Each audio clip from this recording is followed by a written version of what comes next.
Welcome to CV bridal studio. நம்ம long video கொடுத்து ரொம்ப நாள் ஆச்சுங்க. நிறைய ஒர்க் அப்படிங்கிறப்ப என்னால் ஒரு ஆளாக மேனேஜ் பண்ண முடியல. இப்போ வீடியோ எதுக்கு கொடுத்துருக்கேன் அப்படின்னு பார்த்தீங்கன்னா, ஒரு அவேர்னஸ் தான். டைலருக்கு எல்லாத்துக்குமே பார்த்திங்கன்னா ஒரு அவேர்னஸ் தான். டைலர்ஸ் மட்டும் கிடையாது, வீட்டில் இருந்து தைக்கிறவங்க ரொம்ப இப்போ தான் பிகினர்ஸாக இருக்கவங்களுக்குலாம் இது ஒரு அவேர்னஸாக இருக்கும்னு தான் நான் இந்த வீடியோவை க்ரியேட் பண்ணியிருக்கேன். என்ன அப்படின்னு பார்த்தீங்க அப்படின்னா, இந்த சீசனில் தெரியும் ரொம்ப முகூர்த்தம் சீசனு. நம்ம இந்த ஒர்க் மட்டும் பண்ணுறது கிடையாது. Tailoring, Aari work, embroidering, makeup, parlour work, இது எல்லாமே பண்ணிகிட்ருக்கோம். அப்பப்போ சின்ன சின்ன வீடியோ தான் நல்லா போஸ்ட் பண்ண முடியுது.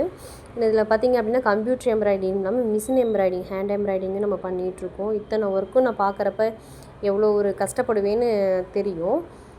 இது என்ன பண்ணிட்டாங்க அப்படின்னா, நான் இந்த மாதிரி ஒரு வீடியோ நானே கொடுப்பேன்னு நினச்சி பார்க்கல. நிறைய பார்ப்பேன். இந்த மாதிரி இருக்காங்க கஸ்டமர், இந்த மாதிரி ஏமாற்றிட்டாங்க அப்படின்லாம் சொல்கிறப்ப, சரி அவங்க கரெக்டாக நடந்துக்கல, அதனால் கஸ்டமர் ஏமாற்றிட்டாங்க அப்படிங்கிற மாதிரி ஃபீல் பண்ணியிருந்தேன். ஆனால் நானே இப்படி ஏமாறுவேன்னு நினச்சி கூட பார்க்கலைங்க. என்ன அப்படின்னு பார்த்தீங்கன்னா, ஒரு வாரத்துக்கு முன்னாடி தான் ப்ளவுஸ் கொண்டு வந்து கொடுத்துட்டு, அக்கா எனக்கு இந்த மாதிரி ஒர்க் பண்ணி கொடுங்கன்னு ஒரு கஸ்டமர் கொண்டு வந்து கொடுக்குறாங்க. சரிப்பா பண்ணிக்கலாம். எப்போயுமே நான் என்ன பண்ணுவேன்னா, எல்லாத்துலேயும் அட்வான்ஸ் வாங்க மாட்டேன். நம்மக்கிட்ட ரெகுலர் கஸ்டமர் தான் திரும்ப திரும்ப வராங்க அப்படிங்கிறனால ரெகுலர் கஸ்டமர்கிட்ட நான் எப்போயுமே அட்வான்ஸ் வாங்க மாட்டேன். புது கஸ்டமராக இருந்தால் சரி அவங்க தெரியல, நம்ம ஒர்க் கொஞ்சம் ஹெவியாக கொடுக்குறாங்க அப்படின்னா ஆஃப் பேமெண்ட் வாங்கிக்குவேன். அப்படிங்கிற பட்சத்தில் இவங்க புது கஸ்டமர் தான். எல்லா கடையிலையும் விசாரிச்சுட்டு மீண்டும் நம்ம கடையிலே கொண்டு வந்து அந்த பீஸவே கொடுத்து இந்த அமௌண்ட்டுக்கு போட்டுத்தாங்க அப்படிங்கிற மாதிரி கேட்டிருந்தாங்க. ஃபைனலாக இந்த ப்ளவுஸ்க்கு நான் எவ்வளோ அமௌண்ட் வாங்கினேங்கிறத சொல்கிறேங்க. இந்த ப்ளவுஸ் பார்த்திங்கன்னா நான் ஆஃப் அமௌண்ட் கொடுத்துருங்கப்பா அப்படின்னு சொல்கிறேன். அவங்க 10 நாளாக சொல்கிறேன், அவங்க அமௌண்ட் பே பண்ணவே இல்லைனாலும் அவங்க ஒர்க்கு நிறைய கொடுத்துருந்தாங்க. எம்ப்ராய்டிங் ஒர்க்கு இந்த மாதிரி நிறைய ஒர்க்கு கொடுத்துருந்தாங்க. நான் எம்ப்ராய்டிங் ஒர்க் எல்லாமே முடிச்சுட்டு ஸ்டிச்சிங் ஒர்க்கும் நான் ஃபோன் பண்ணி சொல்லிட்டே பார்க்கப்பா ஒர்க் முடிஞ்சிச்சுப்பா, எனக்கு அமௌண்ட் பண்ணுங்கள், எல்லாம் லைனிங் இதெல்லாம் எடுக்கணும்ல, நீங்கள் பாட்டுக்கு அசால்ட்டாக இருக்கீங்கன்னு. இல்லைங்கக்கா போட்டுருக்கேன்ட்டு போடவே இல்லைங்க. கல்யாணம் 31, அதாவது அக்டோபர் 31னா 30ஆம் தேதி வந்து எனக்கு பேமெண்ட், அதாவது தச்ச ப்ளவுஸ்க்குலாம் பேமெண்ட் கொடுத்துட்டு ஆரி ஒர்க்குக்கு வந்து நான் ஆரி ஒர்க்குக்கெலாம் நான் பசங்க ஒர்க் முடிச்சோடனே அவங்களுக்கு பேமெண்ட் கொடுக்கணும், அதனால் நீங்கள் கொடுத்தா தான் போட முடியுங்கிறத அவங்ககிட்ட ஆல்ரெடி சொல்லியிருந்தேன். சரிங்கக்கா நான் கொடுத்துறேன் கொடுக்கலைங்களா, நானும் ஒர்க்கை ஸ்டாப் பண்ணி வச்சுருந்தேன். அடுத்த நாள் கல்யாணம். எனக்கு கொஞ்சம் திக்குன்னு இருக்குது. என்னடா ப்ளவுஸ் கொடுக்க முடியாமல் போயிருமோ, இவங்க பாட்டுக்கு அசால்ட்டாக இருக்கிறாங்க, ஒருவேளை வேறு எங்கேயும் ஸ்டிச் பண்ணிட்டாங்களோ, சேரீ நம்ம கிட்ட தானே இருக்குது, எப்படி ஸ்டிச் பண்ணுவாங்க அப்படிங்கிற மாதிரிலாம் யோசிச்சுட்ருக்கேன். இருந்தாலும் நான் ஒர்க்கை வந்து அவங்களுக்கு ப்ளவுஸ் கேட்டாங்கன்னா போட்டு கொடுக்கணுமேங்கிறதுக்கு அதுக்கு தகுந்த மாதிரி நான் டைம் ஷெட்யூல் போட்டு வச்சுட்டேன்.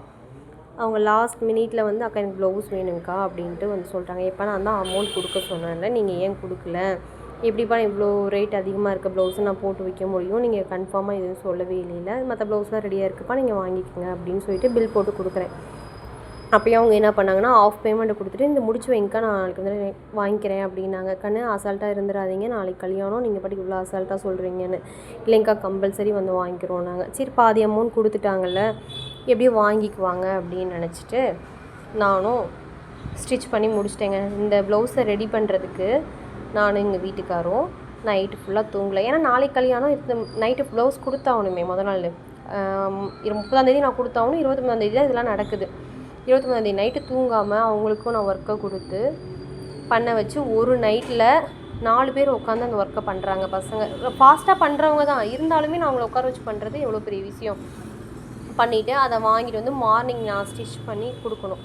மார்னிங் ஸ்டிச் பண்ணிவிட்டு ஈவினிங் வரைக்கும் எனக்கு ஃபோன் பண்ணிகிட்டே இருக்காங்க, அக்கா ப்ளவுஸ் எப்போ தருவீங்க என்னமோ ஒரு மாதத்துக்கு முன்னாடி கொடுத்து பேமெண்ட்லாம்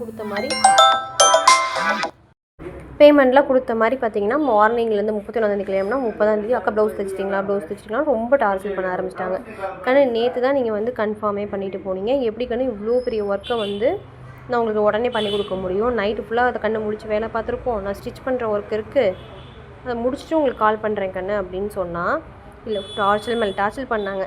அதையும் மீறி உங்களுக்கு நான் ஒர்க் பண்ணி முடிச்சுட்டு ஒரு 5 o'clock கால் பண்ணுறேன் கண்ணு, ப்ளவுஸ் ரெடி ஆகிடுச்சா வந்து வாங்கிக்கோங்கன்னு கால் பண்ணுறேன். முதல் நாள் நைட்டு தூங்கலை. நான் வீட்டுக்கு கொஞ்சம் நேரமாக போனால் தூங்கணும், ஏன்னா அடுத்த நாள் எனக்கு மேக்கப் இருக்குது, நான் அங்கே போகணும். காலையில் 2 மணிக்கு எழுந்திரிச்சு அவங்க சரியாக ரெஸ்பான்ஸ் பண்ணவே இல்லை, வரவும் இல்லை. 8 மணி வரைக்கும் பார்த்தேன், 8 மணி வரைக்குமே வரல. அப்புறம் மீண்டும் ஃபோன் பண்ணி கால் பண்ணி கல்யாணம் நாளைக்கு தானே, புடவை ப்ளவுஸ் எல்லாமே இங்கே இருக்குது, நீங்கள் பாட்டுக்கு அசால்ட்டாக இருக்கீங்க, வந்து வாங்கிட்டு போங்கடா, எனக்கும் வேலை இருக்குதுன்னு சொன்னால் ஆடி அசைஞ்சு 9 மணிக்கு வந்தாங்க. வந்துட்டு ப்ளவுஸ் அப்படி இப்படின்னு அமௌண்ட்டை பெரட்டி கொடுக்குறத பார்த்தா எனக்கே கொஞ்சம் கஷ்டமாக இருந்துச்சு, இந்த அமௌண்ட்டுக்கு இவ்வளோ சிரமப்படுறாங்களேன்னு. இருந்தாலும் இவங்க அமௌண்ட் பேமெண்ட் தரல அப்படிங்கிறனால அமௌண்ட் கொடுத்துட்டு வாங்கிட்டு போங்கப்பா, எனக்கு இதுதான் ஒர்க்கு, வேறு வழி இல்லை அப்படின்னு. சாரீ ஃப்ரீ ப்ளீட்டிங்கு, ப்ளவுஸு ஒரு 10 ப்ளவுஸ்க்கு மேலே தைச்சிருந்தாங்க. எல்லாத்துக்கும் அமௌண்ட்டு போட்டு பார்த்துட்டு பாதி அமௌண்ட்டு கொடுத்துட்டு மீதி அமௌண்ட் அப்புறமா தரேன், மார்னிங் தரேன், வீட்டுக்கு போயிட்டு ஜிபே பண்ணுறேன் அப்படிங்கிற மாதிரிலாம் சொன்னாங்க. இல்லைப்பா நீங்கள் கொடுத்துட்டு போங்க, வீட்டில் அண்ணா சத்தம் போடுவார், அப்படிலாம் வாங்கி வைக்க முடியாது. நான் இல்லைங்க்கா கண்டிப்பாக கொடுத்துட்றேன் அப்படி இப்படின்னாங்க. சரி எனக்கு கொஞ்சம் காலையில் கல்யாணம், எனக்கு தூக்கத்தில் இருந்தனால எதுவுமே பேச முடியல. கண்ணை வச்சு நம்பிக்கை காப்பாற்றிக்கிங்க, எனக்கு திரும்ப ஃபோன் பண்ணுற மாதிரி வைக்காதீங்க, கொடுத்துருங்க, நீங்களும் உங்கள் கல்யாணம் பிஸி ஆயிடுவீங்க, அப்புறம் உங்ககிட்ட கேட்க கஷ்டமாக இருக்கும், அதனால் சீக்கிரம் கொடுத்துருங்க அப்படின்னு. சரிங்க்கான்ட்டு தேதி எத்தனை 11 ஆச்சுங்களா, 11 நாளும் ஃபோன் எடுக்க மாட்டேங்கிறாங்க. அப்புறம் மொதல் நாள் ப்ளவுஸ் கொடுத்த அடுத்த நாள் அக்கா வந்துடுறேங்க்கா, ஜாமான் எடுத்துகிட்ருக்கோம் வந்துடும்ன்ட்டு 8 மணி வரைக்கும் உட்கார வச்சுட்டாங்க. 5 மணிலேருந்து 8 மணி வரைக்கும் அமௌண்ட்டு கொண்டு வந்து கொடுக்கவே இல்லை. அதுக்கப்புறம் ஃபோன் பண்ணி பார்த்தேன், ஃபோன் எடுக்கவே இல்லை, அமௌண்ட்டு பேமெண்ட்டு தரவே இல்லை. அப்புறம் இப்போ நீங்கள் வேற ஒருத்தவங்க நம்பர்லேருந்து கால் பண்ணால் 2வது ரிங்லேயே கால் எடுத்தாங்க. என்னப்பா இப்படி அமௌண்ட்டு தரவே இல்லை, இப்படி பண்ணுறீங்க, நல்லா இருக்கான்னு கேட்டால், அக்கா நான் கொடுக்க சொன்னேன், அவங்க கொடுக்கலையா இவங்க கொடுக்கலையா அப்படின்னு. கண்ணு ஜிபே பண்ணி விடுக்கண்டே அப்படின்னு. இந்த இப்போ பண்ணி விட்றேங்க்கா, வச்சோடனே பண்ணி விட்றேங்க்கா அப்படின்னாங்க. ஒரு 2 ஹவர்ஸ் வரைக்கும் பண்ணலை, நான் கால் பண்ணாலும் எடுக்கலை. அந்த ப்ளவுஸ் பார்த்திங்கன்னா இதுதான். இந்த ப்ளவுஸ் அந்த பொண்ணு தான் வீடியோ எடுக்கிறாங்க. லாஸ்ட் மினிட் தைச்சிட்டு உடனே வாங்கிட்டு போகிறாங்களே, வீடியோ கூட எடுக்கலையே அப்படின்ட்டு அந்த பொண்ணவே வீடியோ எடுக்க சொல்கிறேன். அவங்க தான் வீடியோ எடுத்துகிட்ருக்காங்க, ஃபோட்டோஸும் அவங்க தான் எடுத்தாங்க என் மொபைலில். இவங்களை என்ன பண்ணலான்னு நீங்களே சொல்லுங்கள். நான் ஏமாந்துட்டேனா இல்லை அவங்க என்னை ஏமாற்றிட்டாங்களான்னு தெரியல.